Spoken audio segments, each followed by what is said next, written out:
Fantastic. All right. Hello, everyone, and welcome back to another episode of the Systems of Wealth podcast. I am your host, Noah Kronfly. Today, I am joined by a very special guest. It is Sir Cuyler Marshall. Cuyler, thank you so much for joining me, my friend.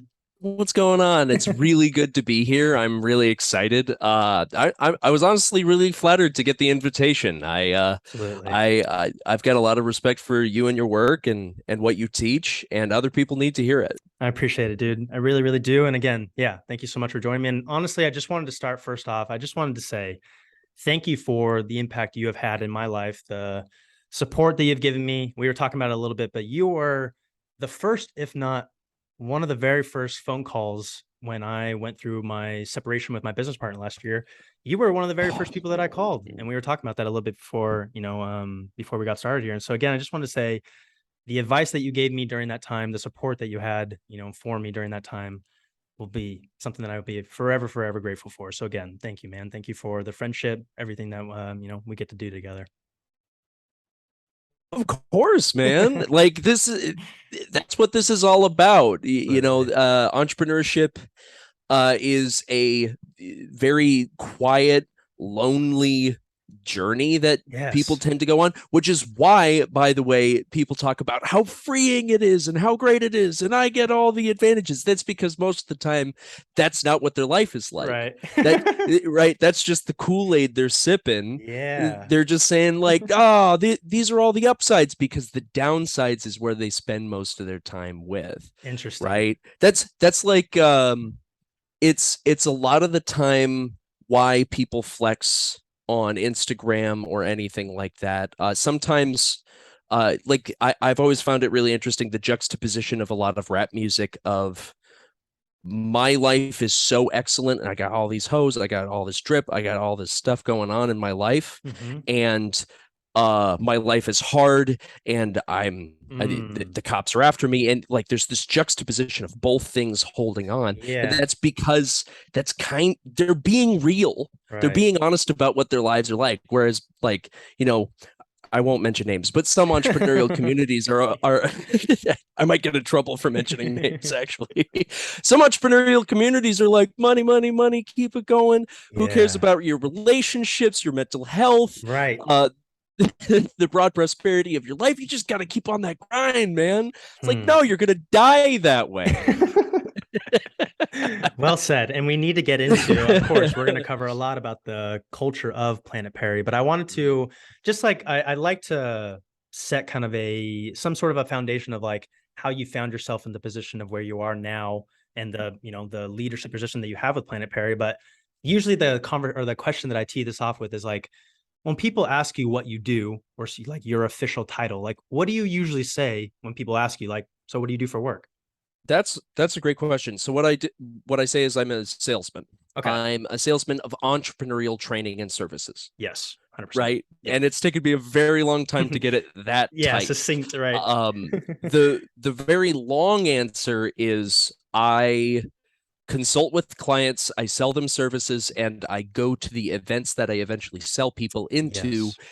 and further consult as the resident salesperson in the company, Hmm. right? So a lot of times they're called masterminds. It's a format I'm sure you're familiar with where a bunch of entrepreneurs buy a seat in a room, usually with a guru or a leader there, and everyone starts giving feedback on everyone else's business. So there's usually a time limit, 30 minutes, 1 hour, and by the end everyone is able to get to the bottom of their problem or get a lot of clarity on their problem, just Yeah. like because it's really hard to do it for yourself. The same way you can give like relationship advice Hmm. to someone else Yes. that is plainly obvious to you, but they don't quite get it, even though later they'll be like, of course. Of course that was the case. Of course she was crazy, or of course I'm being insane. Right.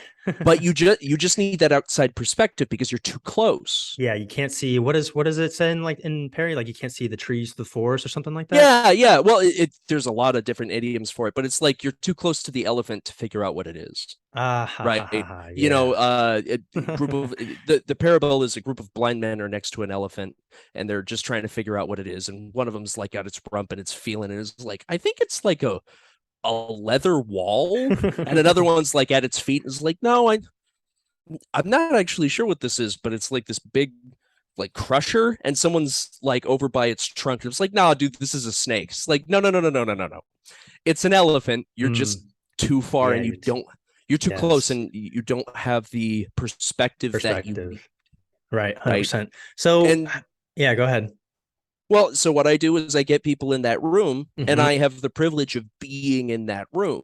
So Yeah. any of the feedback or stories that I can glean from the room, I can take to people and sell them into that room. Yes, 100%. And Right. I've had the benefit and the pleasure of being in those rooms and getting to like feel that energy and feel like the breakthroughs. It's like seriously for me, one of the like, I mean, I owe so much to that world of Planet Perry. A lot of my business are those clients. And so, and what is I have like my journey with entrepreneurship or like starting at sort of the online marketing space where it is very promoting like, like a certain level of income. Like that was what you had to hit. And when I found Yeah. the Planet Perry world, it was like, no, build the business of like what is aligned with who you naturally already are. And it's okay to be your unique self and build the business around that, where it felt like I was trying to fit myself into a box, almost in a sense is the best way to put it. You're like Hmm. copying somebody else and you realize that like, oh, no matter what I do, I will never be that person. And I don't want to be that person. And it's okay. Like I can be myself. Sure. Like that's a really big part of it. Yeah. 100%. Well, that's like a big distinction between like the hustle and choosing a hero. Hmm. Because if you have someone, if you're just hustling to get to, like the Grant Cardone, like, oh yeah, I'm gonna get the jet and I'm gonna get the girls and I'm gonna be able to go wherever I want, and you just want to mimic that lifestyle, Yeah. I mean, that's fine, and that will get people to a new place. But at some point, you're either going to become Grant Cardone, which only one person is, or 100%. you'll have to get off that bus Interesting. and have even some people who are so deep into that culture, they they have an identity crisis, right? You see this, well, honestly, you see this with a lot of like ex-Christians who Hmm. were on like, I want to follow this lifestyle and I want to follow this teaching all the way out into ad infinitum. And some people do that their entire lives because Yep. it is alignment. It is in true alignment with their values, or they are willing to sacrifice an Hmm. enormous amount for whatever benefit they're getting, Right. right? And entrepreneurs who are going into the millions and are just hustling and hustling and are losing some relationships, some Hmm. family, whatever that is, Yep. and maybe significant parts of who they are. Yes. There's this great quote: you can fit a square peg in the round hole, just it just depends on how much you're willing to cut away. Yeah. Right. Yeah. And it Jeez. was actually at a spiritual conference where people are like, I have to reunite myself with the things that I cut away to fit in. Yes. And that's something I really appreciate about the culture of Planet Perry, which is you don't have to cut much out.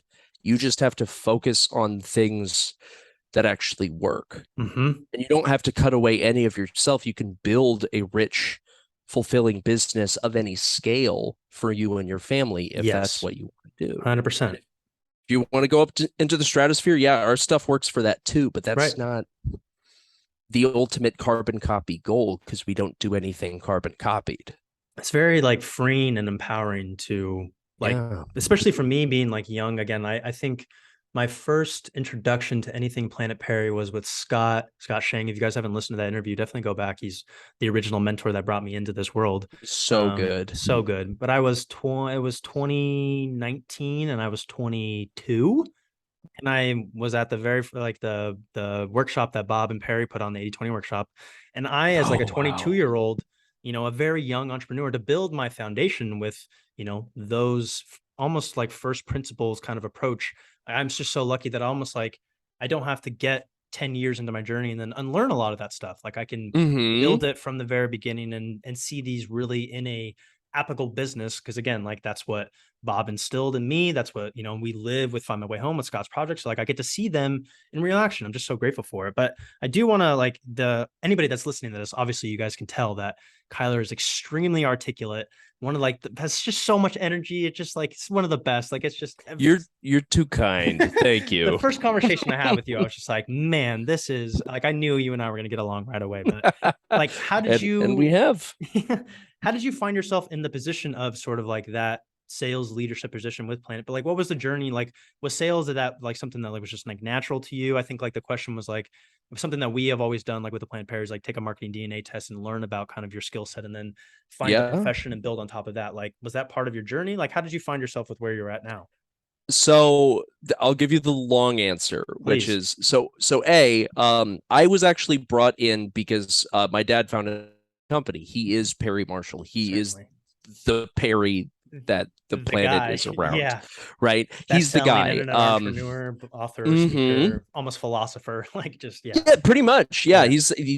People are saying Renaissance man at this point Yes. in his career, and he's Best way to he's do done it. an absolutely remarkable job for where he came from. Yeah. So I initially started out in customer service because I was Okay. looking for a job, and what the initial pitch was I was just out of high school, and the question was, okay, so what are you going to do, Cuyler?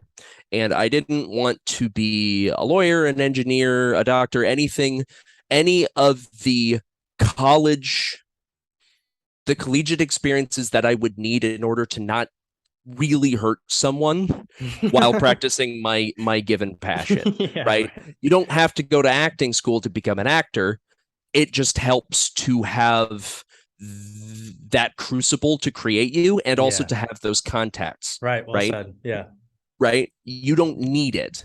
Like you could just go out because it is purely meritocratic. And I am speaking from experience because there is actually a Broadway performer in the room over there who's No crashing way. with me. Too funny. That's a long story. Like, no, he's you could check him out. His name's Joshy Castile. Shout out. Love it. He's awesome. He's dating my brother, so that's why. Anyways, what I did to get into this position was instead of going to college, my dad came to me and he's like, look, I'm a trainer, I'm a teacher. Come with me and I can teach you more about management and entrepreneurship and sales and anything like that than any college could ever do. Yeah. Which I think was actually true because I've talked to a couple of MBAs. I'm like, what do they teach you? Because I'm in that space, but I'm on the opposite side. Right. And they're like, I'm not really sure. It's kind of like HR. I'm like, I mean, you can learn HR from a book. It'll take a few books, but you can learn. And so, not to besmirch all the MBAs, you put in a lot more work than I ever have. And we're cool with that. We're cool with it. And we're okay with that. You keep doing what you're doing. You keep you stay striving, right? Absolutely. But what ended up being clear when I took the marketing DNA test was I'm an 8488. Okay. Which is a high alchemy, which means I create things on the spot. A 4, I don't really care about words or images. Right. I can paint a picture or I can pick words, whatever I want to do. But I like to communicate. The other 2 are high empathy. Yep. So I instead of communicating through numbers, facts, and figures, I prefer to communicate emotionally, grab onto something that's really meaningful to somebody and show them how whatever I'm offering will bring them to that place or to that result. And I am live. I prefer to be live. I don't like scripts. I don't like anything like that. And which is funny because most of my experience before, like through high school, was in musical theater and improv. Okay. Yeah. So I learned a lot of scripts, but I joined improv because I didn't have to memorize anything. Yes. I didn't have to do any homework. I just had to show up and deliver or fail. Right. Right. Which is very embarrassing. And that is a great crucible to go through with a few friends. But what my results told me was that I am a person who likes to improvise empathy in person. Okay. So a one-on-one sales plus a bit of a live events situation is exactly where I should be. Wow. And it gave me so much clarity. And it's rare to find someone who has an 8 or higher or 3 or lower in 3 or more places. Okay, interesting. There's actually a term for that in the marketing DNA test, which is an eccentric, because they tend to be they so desperately perform well and so desperately prefer one way of doing things. Got it, yeah. That otherwise they're just finicky and they're like, no, screw that. I get it away from me. Because like if you give me a strict script, I'm like, why? And I'll just chat with people. Yeah. Or if right. it's recorded, my eyes start to bleed. I hate it. Right. But like just doing this while the recorder's going, Yeah. instead of just like typing it all out and making it all good. Right. It's perfect. Yeah. Let it rip. And so my transition, adios. Pardon, he just Fine. left. Totally cool.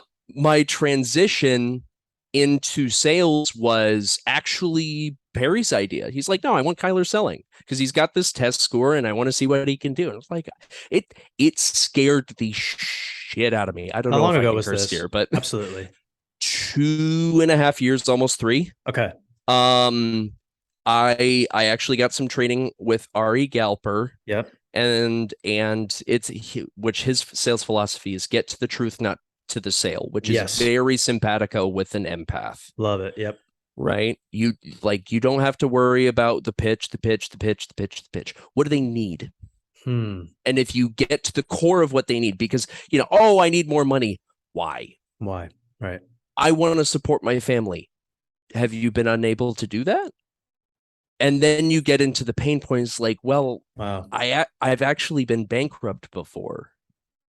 Oh, you moved in with your in-laws? Oh, I'd be happy to help you not do that again. And you can just get deeper and deeper because eventually you hit that caramel core of pain, and it's almost always pain.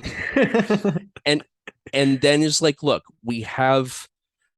And when it's that caramel core of pain, you show them there is very little risk in this and almost all reward. And if it doesn't work out, you can just get a refund. Yeah. And those are ironclad. Like those refunds are good. Yeah. You are okay. You are safe. And we're here to help you and your family because it's not about the business. Right.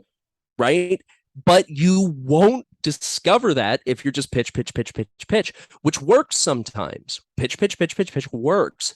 But not get to the truth, not the sale. And so over time, I just got better and better and better. And I'm at the point, like I met my yearly quota last week. Dude. Like what I'm supposed to sell by end of December. It's like, no, it feels great. So now I'm like working on other projects. I love it. And I'm still trying to put through sales when leads come along, but I'm like trying to fix the products page and stuff. Right. Like, yeah. No, I've got other things I got to do. Good for you, man. That's so cool. I'm like, it's what when I was like sort of prepping for this podcast a little bit, and I was thinking about you. I was like, man, he has probably put in so many reps of these conversations, like you getting taking the lead on these conversations. And then also what you said at the beginning of this of like actually then getting to be in the room when, Perry does like a roundtable session or something like that. Like, what is it like to sort of be a fly on the wall or sort of like observe all of these different businesses when Planet Perry attracts so many different types of entrepreneurs? Like, what is it like to watch people just like break their business down and like get to observe them sort of like work their way through it? Like, what is that like just to be a fly on the wall and watch it happen? That's a great question. There are few forms of, this is something I didn't know would happen. There are few forms of like pure unadulterated joy that I've ever experienced stronger than having a client I sold into the room get that moment where their whole membership was paid for like 5 times over. Right. We had this great moment with this guy. I'm not going to mention his name. He sells accordions for norteño players. Okay. Right. And it's this really expensive product, $4,000 or $5,000 an accordion. And he is beloved by the norteño community, who is just like, it's a niche and a niche and a niche. It's like $10 million market tops. It's a tiny market. Yeah. and he's one of the smaller players, but he's absolutely dominating. Mm-hmm. But it takes 8 months for an order to be completed because they have to send it in to the Italians to make them by hand and custom orders every time. Right. And then it has to ship back. And there's all of these like backups with supply chain. So he's trying to move into the States and do all like control the supply chain. And he had this moment where he's like, well, my brother-in-law wants to buy a portion of the company for $100,000. And it's this tiny amount, like 10%. It's this huge amount, like 10% of the company. Yeah. Which means he's valuing his business at a $10 million. Yeah. The size of the entire. Right. Well, it's not even that. It's $1 million. And the whole group was like, don't give him equity. Like, if you want to share this business with your brother-in-law, that's your business. But you can get a loan right now from PayPal that'll get that. That'll free up your whole. And it turns out like the $100,000 would allow him to free up his entire supply chain and probably take over the market. Wow. And just like in the space of 40 minutes, we probably made him about $3 million in the next 2 years. Like, yes, right. Like, that's it, man. Yeah, that's why you're here. And I'm feeling it right now. Like the joy just like it flew through me like lightning. And I did not think that would happen. I didn't know I could vicariously feel that success. Yeah. And so golly, I think I forgot your initial question.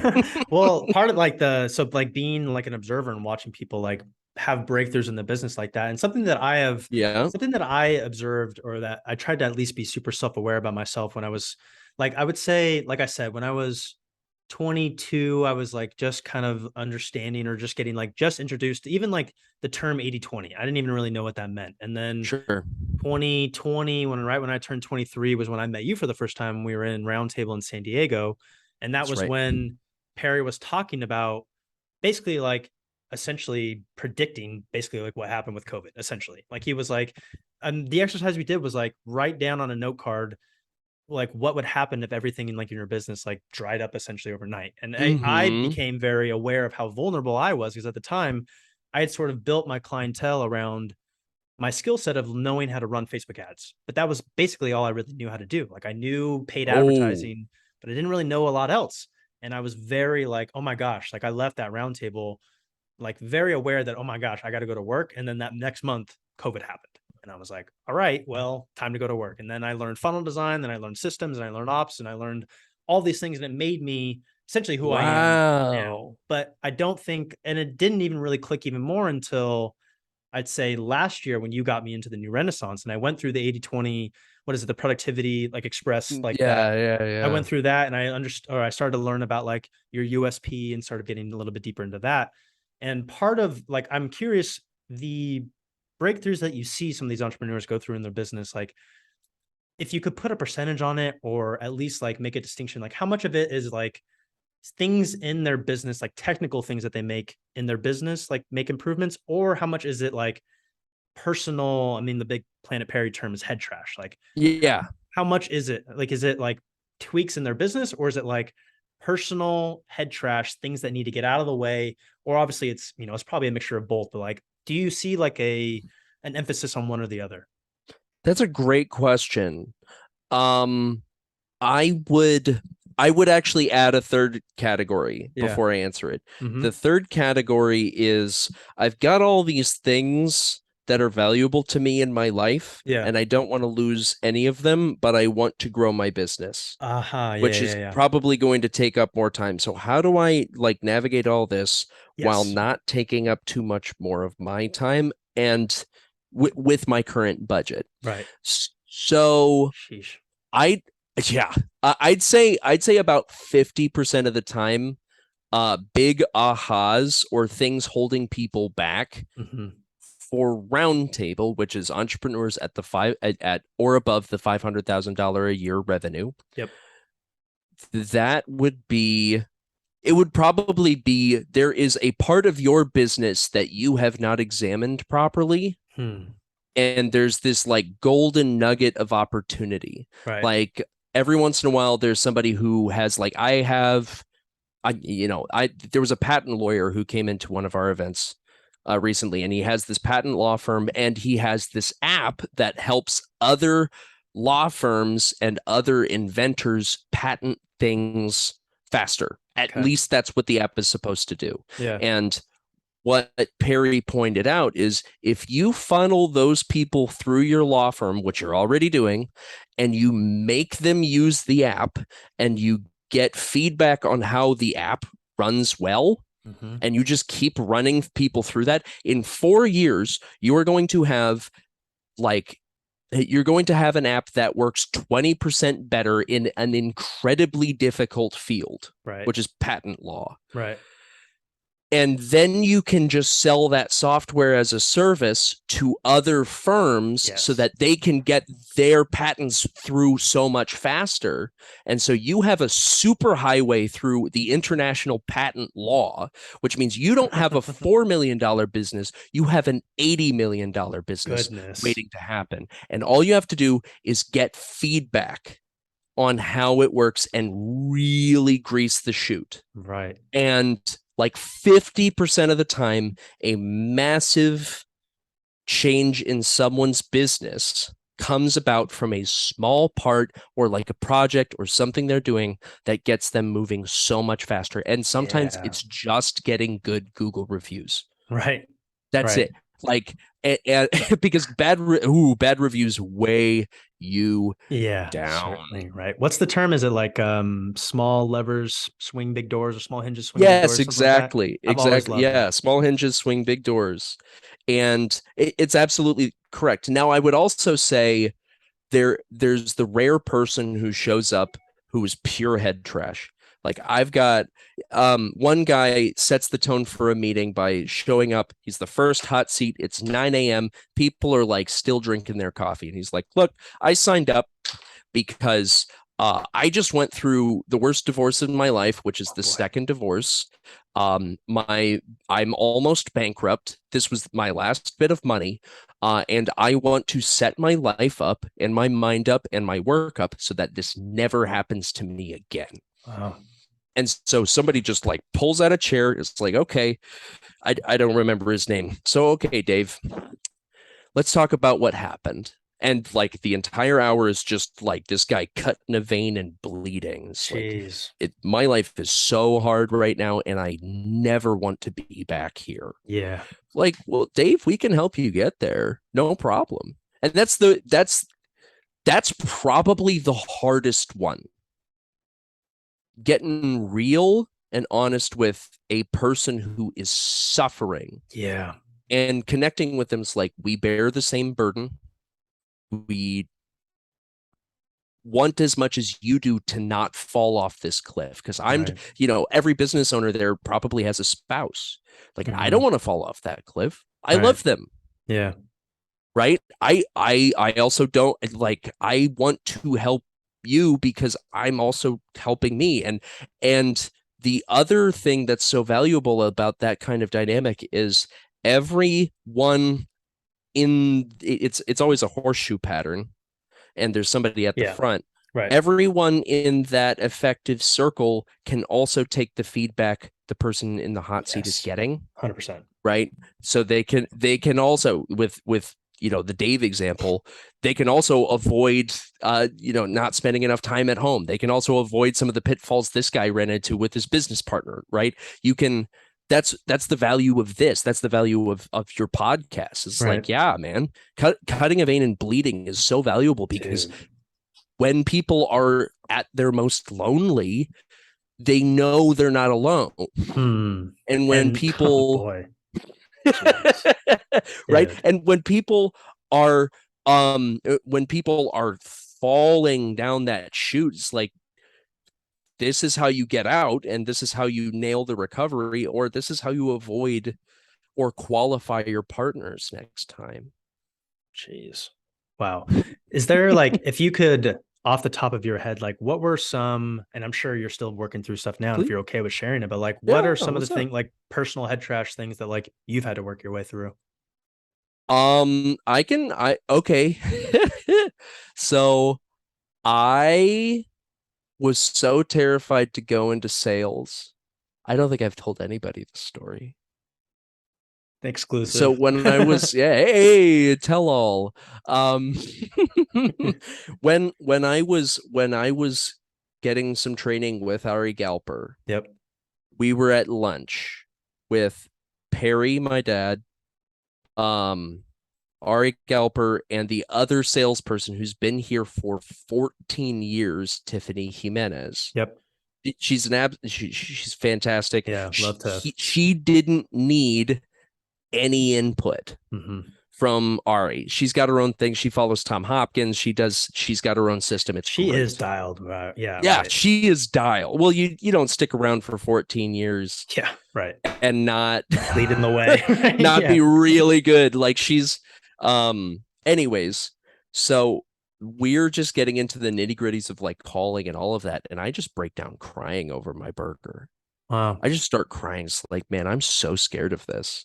And I could tell everyone's like, why is he crying? Yeah. It's like, no, because I'm terrified because this is a step into something I don't understand. I don't know. There aren't a lot of systems. I didn't get a lot of like support. They're just like, I don't know, Throw sell. them in. Yeah. Right. Just go sell. Yeah. Who? What? Right. Which? Figure it out. How? Yeah. Yeah, figure it out. Which eventually is like, come on, dude, just improvise. It's like, well, I need to understand the fundamentals of Of sales, course. right? And what makes a sale good, which is so much philosophy and so much psychology, you wouldn't believe it. And like that moment, I still like vividly remember just the looks on their faces like, no, this is actually pretty fundamental. Yeah. And I had the unbelievable privilege to get one-on-one training from one of the world's best like sales trainers. Seriously. And I just cried right there. And so it's still very embarrassing for me, but I was able to take it. It's like, no, it really is simple. Yeah. Just talk to someone. Right. Just talk to someone, get to understand. They're on the phone with you for a reason. We can do qualified we can do like pre-qualification if you want, but you can also just get on the phone. And if they answer the phone, it's like, hey, I'm just here to serve your needs. What's going on? Yep. Who are you? What do you do? What's the squeaky wheel? Sometimes there isn't a squeaky wheel. Okay, that's fine. That's 15 minutes. Okay, there Yeah. goes 15 minutes. You were Right. gonna what? You were gonna eat a sandwich in that time? Okay, I think that's go so eat a valuable sandwich though. now. Like I know for myself, and I think like anybody that's trying to like either enter in a new sort of field that's foreign to them or at least like build a new skill set, like it is going to be uncomfortable at the beginning. It is not supposed to be natural and going to come easy at certain times like that. But I think the breakthroughs, I mean, look at you now, like 2.5 years later, and you are cranking. You hit your sales quota already this year. It's amazing. Like in fourth quarter just started. It's so cool. But I think like that is what is so valuable of a lesson there is like when you stick with something and you're consistent with it, like if it is going to be painful at the beginning. Like I remember, I mean, I'll be vulnerable about it too. Like back in 2020 when pandemic times happened and I like had this, and it's so simple talking about it now, but I had this weird sort of like, oh, okay, when someone clicks an ad, they go to a landing page. Like they don't just end up in like a sphere. I was like, okay, I got to learn landing pages and funnels. And I remember investing into shout out Goose and Sound with full-time funnel designer. I was learning landing pages, and I can remember that summer going through. I had just recently gone through a breakup. My entire business was essentially evaporated when COVID happened. And I can remember that summer sitting there and just spending hours building funnels and being like, just shedding tears, sitting there, just like, I am never going to figure Oh. this out. I'm never going to figure this out. And I mean, again, it was one of those things where I was almost like, didn't really give myself a choice, just put my head down and just kept moving and moving and moving. And actually, what helped me was I went to Bob and Perry and a couple other people and like just did it for free. I like rebuilt some of the funnels for them and just sent it over to them. I was like, hey, I thought this was, this, I'm just trying to build up like, my skill set. What do you guys think? And that was what ended up me building the ultimate guide to Facebook advertising, building that funnel from Bob. Cause like I just sent some funnels to him and he ended up reaching out to me. That's And it led great. to, yeah, it led to so much opportunity. But again, it sucked at the beginning. Of course it sucked. It was terrible. I didn't want to do it. I Yeah. always told myself, like, I'm not a designer. I'm not creative. I'm not this and that. And like beyond that now, I've understood now that like there's real big leverage in understanding like almost like the full macro of a marketing funnel and understanding like, okay, this is traffic sources, Mm, this is a conversion event on a landing page, this is how you follow up, this is sales, this and that. And now I can see that on a macro vision, and now I can mobilize resources. And that's how I found myself in a position where I'm like a digital marketing kind of project manager consultant almost in a sense now. But I just had to learn every step of the sequence to now be in a position where I feel comfortable and confident to be able to go out and approach these things. So yeah, I mean, again, absolutely. so cool. And well, everybody in your position has, or even in my position, has to go through that long dark night of the soul. They Absolutely. have to, like, when they hang out their shingle, you have to put in the work. But the earlier you can put it, if you Mhm. stay in this field, which you don't necessarily have to, and if you Right. don't, you could just take all the lessons you Yeah. have and go into a Still different field. skills. Yeah. You have such a you Noah have such a massive competitive advantage over time because you understand how that system really works. Yeah. There's very few people at your age where they're going to be able to speak to that deep level of understanding, particularly tested on your own money, right? Yeah. Right. On your own Oh reputation, boy. Yeah. right? Which, I mean, I think it's absolutely true that a reputation is worth way more than any amount of money. Yeah. Big time. Wow. So Well said. well, absolutely. That's just Proverbs. That's thousands of years old. But like, it's worth pointing out. Like, you gotta right now. So I actually had a really I had a really terrifying experience recently where I was hanging out with my girlfriend and I just started crying because I'm like, I'm terrified that I'm not capable of taking on whatever the future throws at me. Hmm. I'm just terrified of that. And I started afterwards, I was like, because it was out of the blue, I started asking, 30, 40, 50 somethings, like, is that normal? And they're like, yeah, that's just what the 20s is like. You Yeah. just existential terror is Yeah. just part of it, Right. particularly when, pandemics going on, folks are setting shit on fire. There's, everyone's screaming recession and no one seems to be interested in actually bringing about any solutions. It's like, okay, yeah, existential terror is the right thing to do. Um, I got I got the book recommendation Range, which is this Okay. excellent book. It's called Range. It's a terrible title. I forget who it's by. I can look it up if you want. Yeah. But it is a book that was recommended specifically of like, hey, if you're terrified of what your future looks like, read this book. And Nice. what the book said was people who hyper focus into one single thing and get really, really good at it have careers, but they're not very satisfied with them. Okay. And they're also, they are rarely unbelievably productive, Okay. right? Yeah. There are examples like Tiger Woods, where like at 2 years old, he could golf remarkably well, Yeah. right? Like way early on. And he was like world class at like 11, right? And he just kept running with that. But that is so very rare. Yes. What a more normal example would be is Roger Federer, who didn't start playing tennis until he was like 15, which, Okay. if you know tennis families, that's way too late, Yeah. right? And Right. he became the world's best Best. tennis Yeah. player Right. over time just by playing and experimenting. And the whole Mm. book is, don't worry, just play and experiment with things that are of interest to you and make you uncomfortable. Wow. I So I've love just, that. oh, it's so good. It's That's such a great. good book. Yeah. And so I have been intentionally like noting when I'm uncomfortable, Nice. like, Yes. oh, I should probably do that. I should probably do that more. And so I'm seeking out new projects to do with different people. I'm showing up on other people's podcasts. Hmm. I'm I'm hosting parties. Like, I'm having people over into my apartment, which isn't Yes. huge, Right. but it's very well decorated. And I'm just like trying to be a host, and it makes Right. me really uncomfortable because I've got some social anxiety. Yeah. I think everybody does, but like but I want to get good at these Dude, things. I love that. Yeah, part of my head trash that I worked through during like pandemic times, kind of like 2021, was Mm-hmm. the mantra that I kept telling myself was that I was trying to solve problems before they exist. I was always lost and like caught in the future and trying to solve these problems. Yes. The conclusion I got myself to, what I worked my way through was like, if I am always doing the best with the skills, leverage, network, resources, money that I have at my current disposal, and I'm always doing the best with that, then like I need to just have confidence that like this future is going to take care of itself if I'm always just here and I'm doing the best with what I have right now. And that is like, that doesn't Yeah. exist yet. It doesn't, like, all I have is here and right now. And I just need to stay locked in with this. And part of that was also like learning about myself more and being confident in what I was really good at. Cause again, like you said, it gave me clarity of like, okay, I know the role that I'm going to play on this team because I'm just, this is what I'm naturally sort of like curious towards.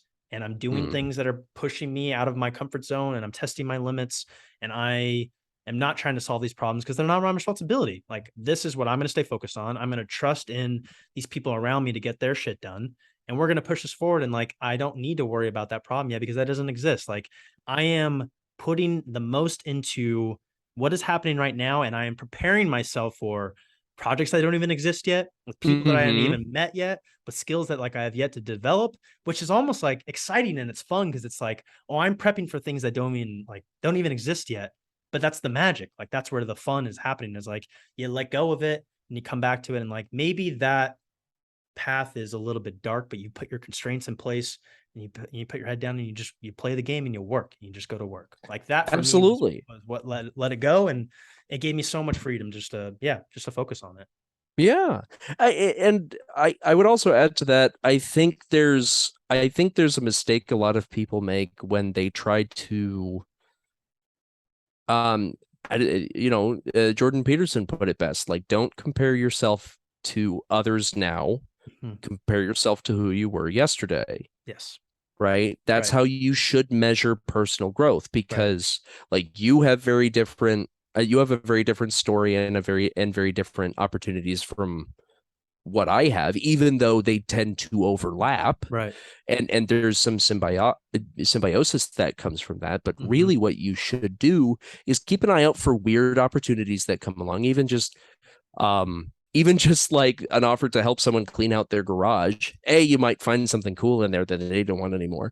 B, that might turn into like I signed up for this as an educational opportunity. Yeah. That's how I'm here.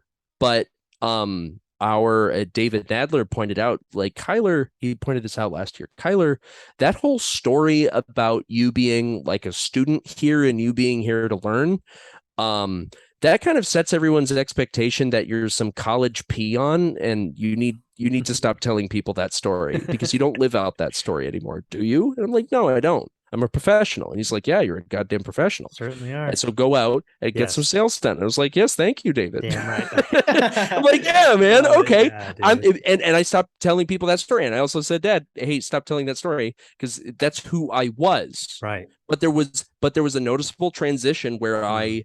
it's like, well, no, Kyler's bringing in sales. Kyler's doing what he's got to do. Kyler's Yeah. putting in the work, Yes. and whatever that work is for you or for the listener, it's like, put it in, stretch Right. yourself, scare yourself just a Yeah. little bit, though. Don't we're not trying Within to measure. Yeah. hurt anybody. Yeah, Right. like just a little bit, and then you go back, and then you go a little bit further, and pretty soon you are leaps and bounds Dude, I away from love where it. you were. I love it. So another really big part of Planet Perry is the memos, right? Memos from the head office. Yeah. What has your Yeah. experience been with mem? So I'll just share a quick parable Please, from me. please. So I've been doing it pretty consistently, probably for the last 15 months maybe. I've been doing it like very, very consistently. And the one that's always stuck with me was life is not a ladder to climb, rather it's an open field to be enjoyed and explored. Essentially, it was like the one that's stuck with me. So That's can you just good. like explain what the memos part of Planet Perry is, and if you could just put your own sort of personal experience with it a little bit for anybody listening that is curious about it. And if you guys want to read about it more, definitely check out Perry's book on Amazon. I'm a big fan of that one too. But yeah, Kyler, I'd Oh yeah, love that's to a hear good one. your experience with it. Yeah, I'm just pulling up some right now. So my experience with memos has actually been really extensive. So I grew up, I'm agnostic now, but I grew up in a charismatic church. Some other people might know it as Pentecostal. Okay. And so it is very like all is love, happy, happy, joy, joy, woo woo memo sort of thing where people will just like it, during worship, people are like lying on the ground or, talking and speaking in tongues, that whole thing. Yeah. Or that people will just tap on you and give you a memo. It's like, hey, I think God has this to say for you. And I have a very complicated relationship with that right now because a lot of people used that authority to do things that they wanted. Interesting. Which so C.S. Lewis has this great, so he wrote the Screw Tape Letters, which if you haven't read them, it's awesome. It is some of the funniest and most interesting social commentary I've ever seen because it is a series of letters that a demon is sending as advice to tempt someone. Okay. Right. Yeah. This is how you tempt it. So it's a very evil book, but it's this really, really great book. And it's got some social commentary going on in there. He, in an addendum to the book, he said, I've never written something with such ease and such discomfort as I did this book. Wow. It was so easy. And I hated the authorial voice so much because was all bite and grit and crunch. Yeah. That's Screwtape's world. And he was also upset about the book because it couldn't be what he wanted it to be, which was a chapter from Screwtape and then a chapter from an angel. Oh, right. Okay. So the temptation and then the archangelical advice that the Screwtape's counterpart would give to the angel on the other guy and the guy's other shoulder. Right. And he said, the thing that upset me so much about that was I couldn't, like, what format do you write heavenly advice in? Is it poetry? Is it prose? Is it song? Is it an essay? Is it like, what format do you even start with? And how can I possibly write anything that, like, every single line would have to stink of heaven? And I couldn't do it. So I only wrote the Screwtape Letters. Right. And like, well, that's fair. And so one part of me says, if someone is going to come to me and speak for the head office, that which is ostensibly transcendently good, it had better stink of heaven. Right. And that's my resentment talking. Now, the other side of memos from the head office is get in touch with your deepest desires and the muse. Yes. Because it is like, for whatever reason, for thousands of years, people have said, I get ideas from outside of me. Yes. I don't know where they come from. Right. But like a thought just right there. And sometimes it is 10 out of 10. It is an excellent thought. And sometimes people make millions from a thought like that. Yeah. Right. And they do.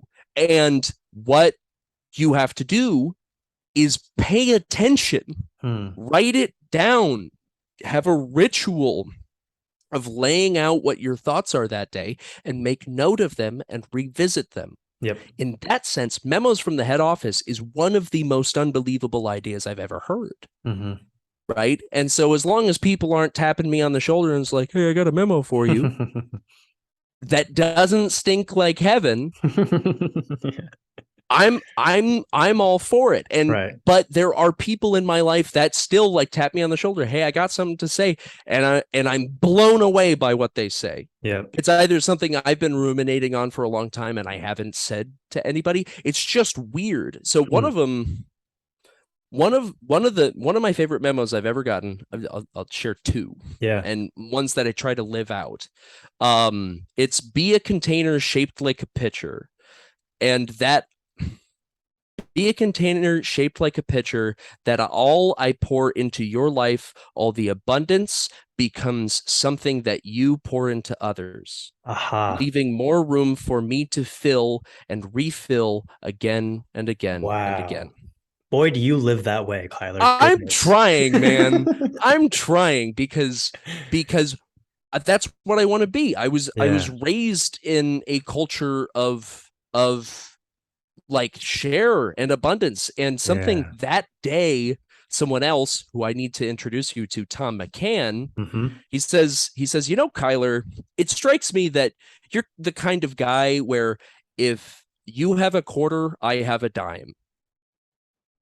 And I love that so much because Wow. I try. Yeah. I try, or at least a nickel. Maybe I'll negotiate down to a nickel, Right. but like if I have a quarter, and my friends know this, like if they need, this. If you need anything, if you're in Of town, I course. got you. Always. That's why there's a Broadway performer on sleeping on my couch. It's like, yeah, I got you. What do you need? Wow, I'll order Kyler. pizza. Yeah. Dude, I love that. That's incredible. Yeah. And so like there's please like if you take anything away from this, be skeptical of someone who taps you on the shoulder, but be in touch with your muse, Yes. man. So the way Keep that, oh wait, notes. there was one other memo, right? What was the other memo? You said there No, was, those are the two those are memos. the Those two. are, Okay, I took the nickel and dime ones. Like, no, okay. I'm taking that on. That's going on my shoulder. I'm Yes. living that. Dude, I love that. I And might get it so tattooed on me. a big part, again, this is another big thing that is instilled in me from Planet Perry. Like one of the core tenets, I would say, is the Renaissance time, right? The way to the early morning Mm. tapping into the muse. Like so my Renaissance time, my sort of way that I've constructed it, and I love the way that Perry has always framed it is like, again, the idea behind it is like when you wake up in the morning, instead of like jumping right into getting blasted in the face by emails and all of a sudden you work and then it's Mm-hmm. 3 in the afternoon, you're like, I don't even know what happened today. Like the way that I've always understood it and interpreted it was like, I am taking the way that I remember Perry saying this, like, I have so much to do that I'm going to take the first hour of the day to myself and just take my time like the way. And I was just like, dude, that is, I love that. I thought that was so great. Because again, like I think the Yeah. idea behind it is again, the way that I approach it every day is I first thing I do, I get up. I don't even really think about it. I get right and I just jump right in the shower. It's the way that I've always done it. But even in that time, like I am very present with just like, gosh, it feels so good just letting the water hit me, and I'm just breathing and kind of just like slowly getting my day started. And then I go right into some deep meditation, and that for me is just focusing on the breath, and that's usually where I start to kind of Yeah. feel that muse starting to come in a little bit, and then usually I end that meditation with something that I want to go and write about. And I do. I just take 20 minutes and I just free flow and I write, and I just wherever it goes, that's where it goes. And I just allow myself to just Mm. to write and put my thoughts down. And I usually exit that feeling just like very at peace, very in control, very intentional for what I'm approaching with that day. But I'm just allowing that to sort of like whatever I'm feeling, whatever I'm thinking, it's addressed. And usually that is where my best thinking and my best thoughts are done. It's quiet in the morning. I just put on some soft music and I just write and I let it happen. And that to me, for me, like that Renaissance time, doing that the last 2 years, like I've had, I don't even like I can't even quantify the amount of leaps and bounds I've had personally, professionally, just from doing that practice every day. Non-negotiable. It's every day. So how do you practice it? Like what's your Renaissance time? What's your approach to that?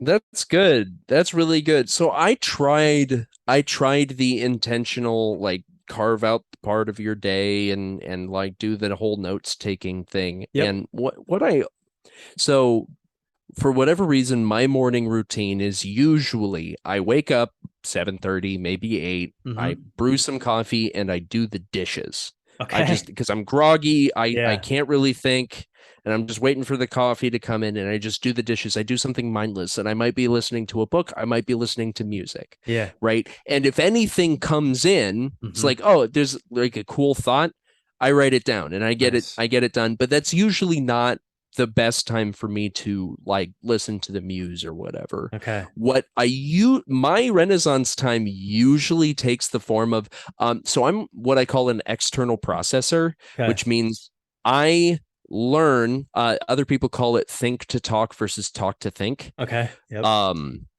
I talk to think. I figure out what I think by Mm. talking, Yes. which is That a makes sense. very it's very cathartic, but that is Yeah. how I learn what I think. Right. So talk therapy is very helpful for me. And when I get into a groove, I've been in a groove for much of this call. When I get into a groove, like I can feel the hinges loosening up, and I can really get some clarity on how I feel and what I think, and that's my Renaissance time. Nice. And I spend so much time talking on the phone with people and getting into a flow that pretty soon after the call, I just start ranting to myself. And that's when Really? the memos start. Oh yeah, No I talk to way. myself all the time. And it actually helps if I love music it. is playing, Yeah.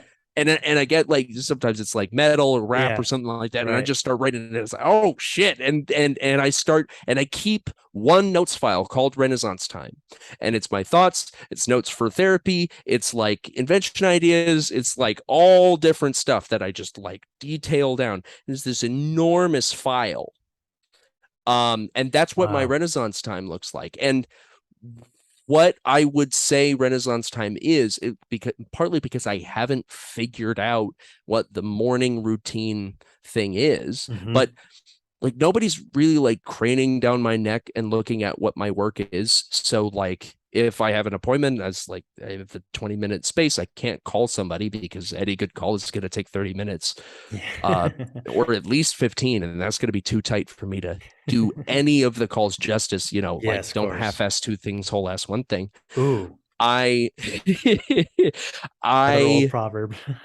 yeah, right. Was that like 2012? Um I take the time when Renaissance time happens, Hmm.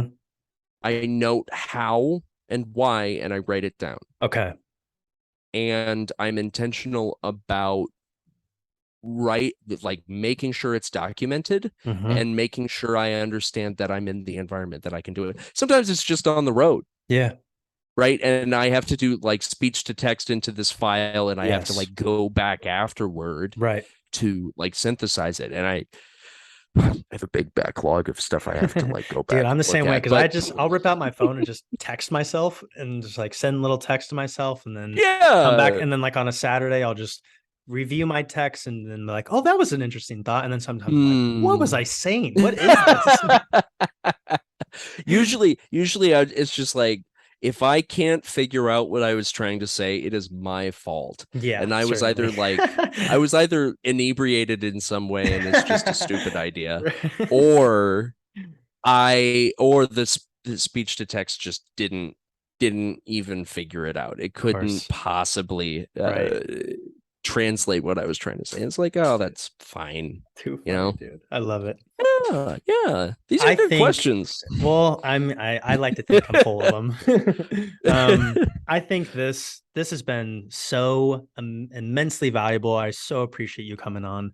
And I just kind of want to leave this of like one last question. What Please. is sort of like, do you have like an overarching kind of like a big, I wouldn't even want to say goal, but just like a target, almost like what drives you? Like what's your motivation? Is like a big thing you want to accomplish? Like what gets you up and moving? Like what is really like your main driver? Like, what gets your engine going?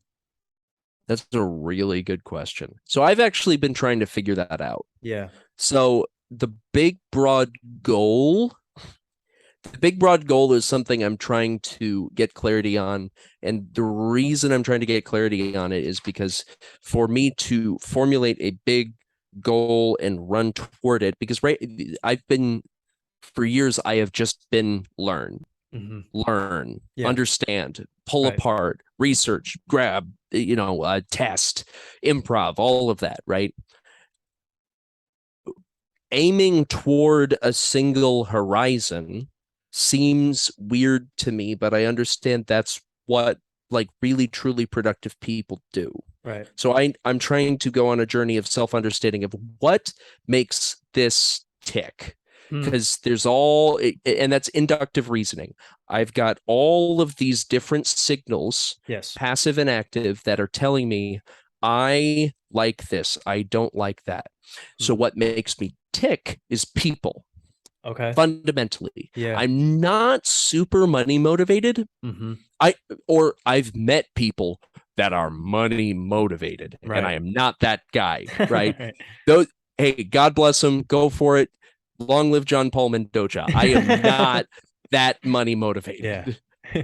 And it's clear I'm more control motivated, but that's also head trash. Interesting. So it's somewhat head trash. And so I'm sorting out how to answer that question right now. What I Yeah. want to be is a good connector for people to meet each other, Yep. a pitcher that pours into others as it is poured into, Yep. and I want to be surrounded by, I don't want to have to worry about money. And I Mhm. want to be surrounded by people that are interesting, that are doing beautiful, wonderful things, which is why Wow. I'm here. Right. Yeah. That's why this is so good, because this, as far as I can tell, is oriented toward getting that available to more and more people. Absolutely. That's what 100%. I want, because Wow. this pitcher pours. Jeez, dude, I love that. I love that. And like it's a big part of like why I like my motivation for doing these podcasts and sort of Yeah. finishing with that question is like so like I really think like we see the effect of people that have made good decisions for decades, right? But like I want to know the cause. Like I want to see the decisions that they made and the difficult decisions and like what those goals and what those targets were because part of this year a lot for me has been especially since getting kind of, cut out of the business last year, there Yep. was a lot of sort of disillusionment. And I was sort of like, I don't know what the next big target is. I was struggling sort of setting that for myself. And quite honestly, and I got some good advice from a mentor and I sort of let that go for a while. And his advice to me was, what, like, who do you want to be? What do you want to feel? What do you want to do for a very long time? And that gave me a lot of like freedom and peace just to be like, well, I just want to, like, I know what I'm curious about. I know what I want to explore. I know what I want to talk about. I know what I want to do. And I have this, don't even know what to call it yet inside of me. And this is kind of my documentation of exploring that as well. I'm just like, I don't know what this is all going to turn into, but learning from other people and getting like such great advice from you and then allowing sort of like in the same sense, like just allowing a space like this just to like explore it, talk about it, see what Yeah. kind of comes up. Yeah. Like it's so much learning for me as well. Like I get so much value out of it. So like, man, again, Cuyler, amazing. So great to have you on, dude. Like, we got to have Thank you you so back. much for having me. Your I'd be happy energy. to. I truly I would love be. it. I'm happy to. This picture pours, you know? Really does. Your That's what it energy's is. your energy's truly infectious. I love it. Seriously. And I know you and I are gonna have a long, illustrious relationship together. I'm so thankful for it. Hell yeah, dude. I don't know where we're going. I don't know what we're doing, We're but gonna we're have a gonna good do it. time. Damn right. I Hell love yeah, it. man. Appreciate it, Kyler. Thank you again. Everybody listening, watching, please again, like and subscribe on YouTube. Leave us a review if you're listening on one of the podcast platforms. Again, appreciate everyone's time, effort, energy, and attention to all my builders out there. I salute you, and I will see you guys in the next episode. Kyler, thank you again. Thank you. Thank you.